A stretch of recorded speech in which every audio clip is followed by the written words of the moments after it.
সামনেই। হাসিনা পালিয়ে যাওয়ার পর কোম্পানিগঞ্জের ভোলাগঞ্জে সরকারি 150 একর ভূমি দখলদার হিসেবে অভিযুক্ত হন সিলেটের কোম্পানিগঞ্জ উপজেলা বিএনপির সভাপতি শাহাবুদ্দিন। ওই সময় ভোলাগঞ্জ স্থলবন্দর ও পর্যটন কেন্দ্রের জায়গার উপর নির্মাণাধীন সীমানা প্রাচীর ভেঙে ফেলা হয়, লুট করে স্থলবন্দরের নির্মাণ সামগ্রী। ভোলাগঞ্জে রেলওয়ে সংরক্ষিত এলাকা, এমনকি সাদা পাথর পর্যটন কেন্দ্রের পাথর লুটপাটের পেছনে তার মদত রয়েছে।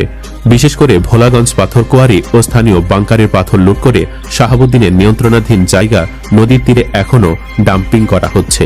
5 আগস্টের পর এই হরিলুট শুরু হয়েছে। ইতিমধ্যে বিএনপি এ নেতাকে বহিষ্কার করেছে।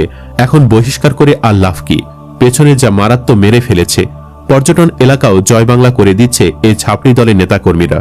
সামাজিক যোগাযোগ মাধ্যমে ক্ষোভ প্রকাশ করে একজন লিখছেন, চাঁদাবাজি করে খাওয়ার পর প্রাকৃতিক সৌন্দর্য খেয়ে ফেলতে হবে, এরা নাকি দেশ রক্ষা করবে। হাস্যকর। ক্ষমতায় গেলে বিএনপি দেশও খেয়ে ফেলতে পারে। কথা হচ্ছে বিএনপি নেতারা লুটপাট করবে, এটাই স্বাভাবিক। কিন্তু সরকার কেন আঙ্গুল চুষছে?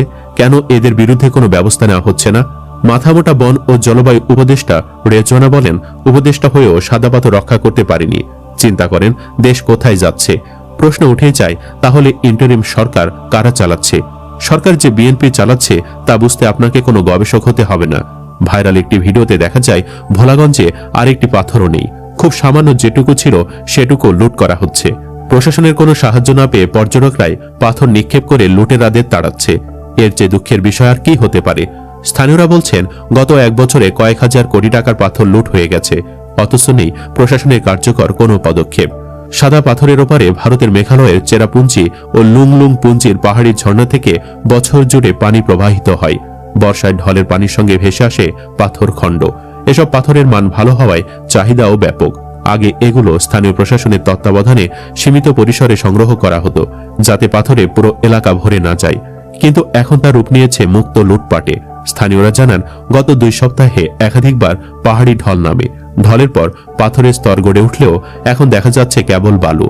পরে সে বালুর নিচ থেকে শাবল দিয়ে খুঁড়ে অবাধে তুলে নেওয়া হচ্ছে পাথর। প্রায় প্রতিদিনে শত শত নৌকা করে নেওয়া হচ্ছে এসব পাথর। শ্রমিকদের ভাষায়, এখন আর রাতের আধারে নয়, দিবালোকে প্রশাসনের সামনেই চলে লুট। স্থানীয়দের অভিযোগ, লুটের নেপথ্যে রয়েছেন প্রভাবশালী রাজনৈতিক নেতারা। বিশেষ করে গত বছরের 5 আগস্টে সরকার পরিবর্তনের পর থেকেই এই লুটপাটের মাত্রা বেড়েছে। বিএনপি ও যুবদলের নেতারা সরাসরি জড়িত বলেও অভিযোগ উঠেছে। তবে প্রশাসন লোক দেখানো অভিযান চালিয়ে দায় সারছে। সাদা পাথরে প্রতিদিন কাজ করেন 4 থেকে 5 হাজার শ্রমিক। তাদের অধিকাংশই বহিরাগত। শ্রমিকদের ভাষ্যমতে, আগে পাথর প্রতি ট্রিপে 3500 টাকা পর্যন্ত পাওয়া যেত। বিজেপিকে দিতে হতো 300 টাকা। এখন কাউকে দিতে হয় না। তবে কিছু নেশাগ্রস্ত স্থানীয় যুবক 200-300 টাকা চাঁদা নেই। সম্প্রতি সিন্ডিকেট চালু হয়েছে। নির্দিষ্ট দামে পাথর বিক্রি করতে হয় নির্দিষ্ট ব্যক্তিদের কাছেই। উত্তোলিত পাথর প্রথমে ধলাই নদীর 2 পাড়ে কালাইরাগ, দয়ার বাজার, 10 নম্বর ঘাট, ব্যাটারি ঘাট ইত্যাদি স্থানে বিক্রি হয়। সেখান থেকে পাথর ট্রাকে করে সারা দেশে পাঠানো হয়। ধোপাগোল, গাবতলী, কাঁচপুর সহ বিভিন্ন স্থানে পৌঁছায় এসব অবৈধভাবে উত্তোলিত পাথর। সবকিছুই চলে প্রশাসনের চোখের সামনে দিয়ে। সাদা পাথর ঘিরে রয়েছে 3টি বিজিবি ক্যাম্প, পুলিশের চেকপোস্টও আছে। তা সত্ত্বেও পাহাড়ি ঢলের সময় থেকে গভীর রাত অবধি চলে লুটপাট। কখনো অভিযান চালানো হলেও তা একদিনের বেশি স্থায়ী হয় না।